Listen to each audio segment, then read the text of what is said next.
Let's be honest, if you have tinnitus, you've probably heard this advice. Just get hearing aids. And maybe you thought, seriously, that's it?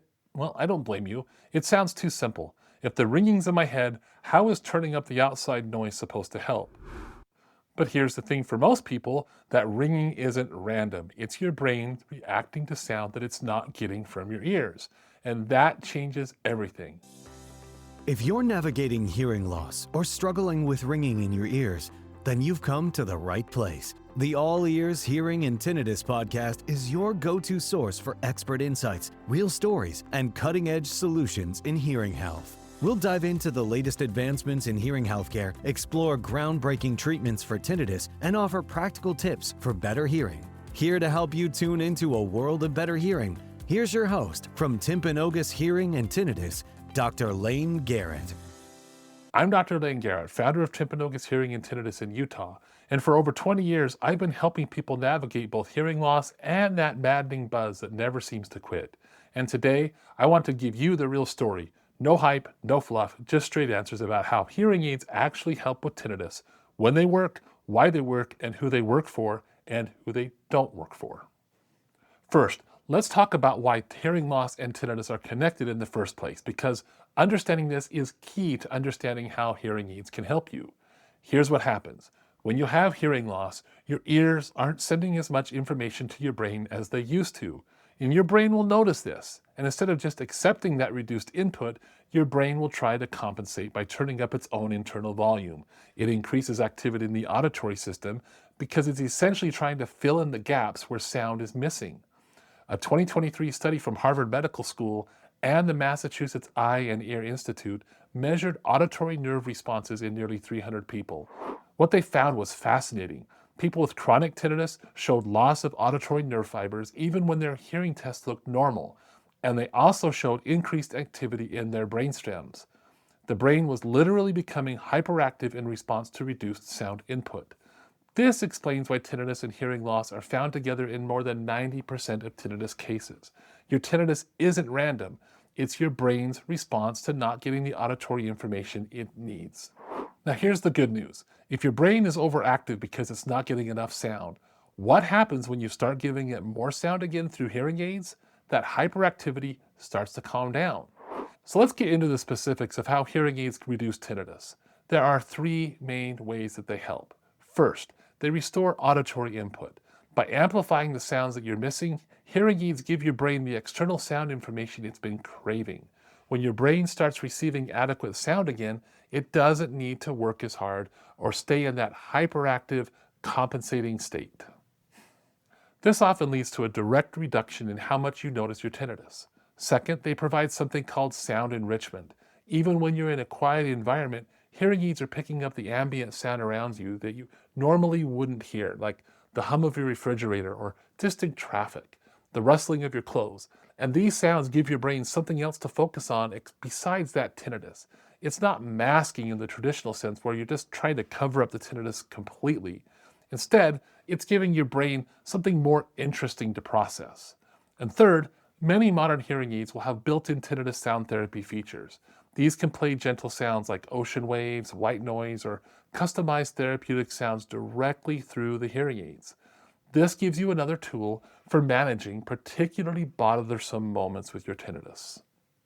The key here is to understand that hearing aids aren't just making everything louder. They're giving your brain what it is missing, which often reduces the need for your brain to generate that phantom tinnitus sound in the first place. Let's look at what the research actually says. A 2023 study published in Frontiers in Audiology and Otology followed 40 patients using hearing aids with sound support over 12 weeks. The results were very impressive. The median tinnitus distress score dropped from 49 to 26. That's a reduction of nearly 50%. And here's what's really interesting. This worked for people who were both brand new to hearing aids and people who were already hearing aids but switched to devices with better tinnitus management features. Another study published in the Journal of Speech, Language, and Hearing Research looked specifically at people with mild hearing loss and chronic tinnitus. After 6 months of hearing aid use, they found statistically significant reductions in tinnitus distress and improvements in quality of life. Benefits here continued to improve over time as the brain adapted to receiving adequate sound input again. What these studies and many others tell us is that when hearing aids are properly fit and have appropriate tinnitus management features, they can provide meaningful relief, and that relief often builds over time rather than disappearing. And this isn't just individual studies now. The American Academy of Otolaryngology Head and Neck Surgery reviewed all of the available evidence and published clinical practice guidelines, and they specifically stated that clinicians should recommend hearing aid evaluations for patients with persistent, bothersome tinnitus and documented hearing loss. When the major medical organization for ear, nose, and throat physicians makes that kind of recommendation, it tells you the evidence is solid. Let me tell you about James. He came to see me about 3 years ago with tinnitus that had been bothering him for over a year. He described it as a constant high-pitched ringing that was worse at night and made it hard for him to concentrate at work. And he was just exhausted from constantly straining to hear in meetings, and the combination of hearing difficulty and the tinnitus was really affecting his quality of life. When we tested his hearing, sure enough, he had mild to moderate hearing loss in the higher frequencies. We got him fit with hearing aids and verified it with real ear measurements, and I explained to him that it would take some time for his brain to adjust. After 3 months, he told me something interesting. He realized he'd gone several hours without even thinking about his tinnitus, which is something that had not happened for him in well over a year. His brain was getting the sound input it needed, and it was calming that hyperactive response down. Now, a year later, he's telling me he has lots of days he doesn't hear it at all, but it still is there. It didn't disappear completely. He notices it sometimes, especially when he takes his hearing aids out. But his distress level because of his tinnitus went from 9 out of 10 down to a 2 out of 10, and that made all the difference in his quality of life. It's important to understand that hearing aids help tinnitus most effectively when the tinnitus is caused by hearing loss. If your tinnitus is from something else like TMJ disorder or a medication side effect, hearing aids will not be the right solution for you. This is why proper evaluation is critical. You need a comprehensive evaluation to see if hearing loss is present and what your specific hearing looks like. But you also need a tinnitus assessment to understand what's driving your distress. And here's something people don't realize. Not all hearing care providers are tinnitus experts, even if they claim to be. If you're dealing with bothersome tinnitus, you want to work with a clinic that has providers with advanced training.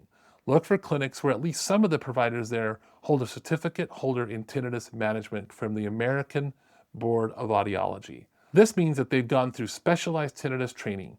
It's not just a weekend course, it's advanced knowledge and clinical skills specific to tinnitus management. You also want to look for a clinic that has tools and comprehensive approaches to actually help you. For instance, do they offer advanced treatments like linear bimodal neuromodulation? Do they provide cognitive behavioral therapy training? Do they help with lifestyle modifications that can impact the tinnitus that you have? And here's the big one. Do they have ways to objectively track whether treatment is working? Not just handing you a questionnaire or asking, how's it going, but actually measure things like heart rate variability to see how your nervous system is responding to treatment. Do they use real ear measurement equipment when they're fitting their hearing aids? These things tell you whether a clinic is set up to provide real comprehensive evidence-based tinnitus care, or if they're just trying to sell you hearing aids and hope for the best. Now, you need to be realistic about the timeline. Some people get immediate relief. For others, it can take weeks or months as the brain adapts. And for people with significant tinnitus distress, hearing aids often work best as part of a larger comprehensive treatment plan that could include cognitive behavioral therapy, sound therapy, and lifestyle modifications. We actually have detailed information about comprehensive treatment options in our online learning center. I'll put that link in the description below if you want to dive deeper. So here's the bottom line. The research shows about 75% of people get meaningful benefit from their hearing aids for their tinnitus, and that relief often improves over time as the brain starts to receive adequate sound input again. Those numbers go up to nearly 90% when hearing aids are used as part of a treatment plan with cognitive behavioral therapy and linear. Hearing aids are not a cure, but they're one of the most effective tools we have when they are used correctly, and that's the key. When they're used correctly by providers with the right training and the right tools, with proper evaluation, fitting, and realistic expectations. And if you want to learn more about tinnitus and management strategies beyond just hearing aids, you can go to that learning center I mentioned below. If you're here in northern Utah and want help with either your hearing loss, tinnitus, or both, you can schedule an appointment online with one of our clinics. We specialize in tinnitus treatment and have helped thousands of people find relief. A world of better hearing and relief from tinnitus is within reach, and we're here to help. Be sure to subscribe to the podcast right now and join us on the journey to clearer sound and a richer life. Thanks for listening to the All Ears Hearing and Tinnitus podcast with Dr. Layne Garrett. We'll see you next time.